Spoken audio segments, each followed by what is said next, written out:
Hi అందరికీ. నా స్టైల్లో పాలక్ పన్నీర్ వెజిటేబుల్ పలావ్ ప్రాసెస్ ఇక్కడ ప్యాన్ పెట్టేసుకొని ప్యాన్లో కొంచెం గీ వేసేసి ఏమంటారు పన్నీర్ అయితే వేసానండి. కొంచెం ఎక్కువ రోస్టెడ్ కాకుండా కొంచెం లైట్గా చేసుకోవాలి. ఎక్కువ రోస్ట్ చేసుకుంటే గట్టిగా అనిపిస్తుంది కాబట్టి కొంచెం లైట్గా చేసుకోండి రోస్ట్. ఈ విధంగా రోస్ట్ చేశానండి పన్నీర్ని. ఇప్పుడు అదే ప్యాన్లో 4 మిర్చీలు మనం ముందుగా తరుక్కొని కట్ చేసినటువంటి పాలకూరని అయితే వేసేద్దామండి.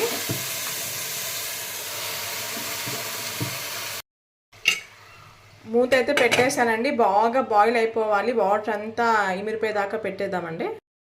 క్యారెట్ బీన్స్ కట్ చేసినానండి. ముందుగా స్టవ్ పైన ప్యాన్ పెట్టేసుకొని స్టవ్ అయితే ఆన్ చేశాను. ఇప్పుడు తగినంత ఆయిల్ వేసేసుకొని ఆయిల్ అయితే హీట్ అయిపోయింది. ఇప్పుడు కరివేపాకు ఆనియన్ వేసేసుకుందాం.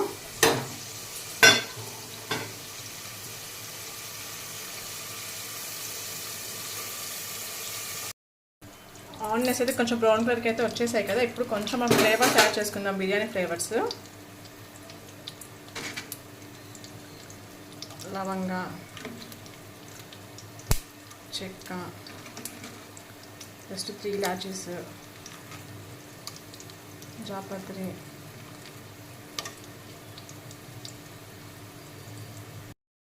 తిప్పేద్దాము.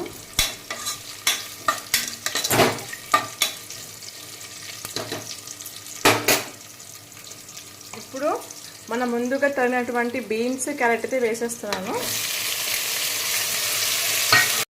కొంచెం సేపు బాయిల్ చేద్దాం.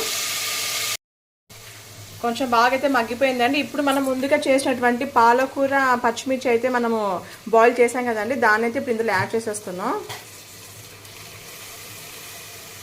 ఇది ఆల్రెడీ బాయిల్ అయింది కాబట్టి ఎక్కువ వేగాల్సిన అవసరం అయితే ఉండదు. కొంచెం సేపు ఒక 2 మినిట్స్ ఉంటే చాలు.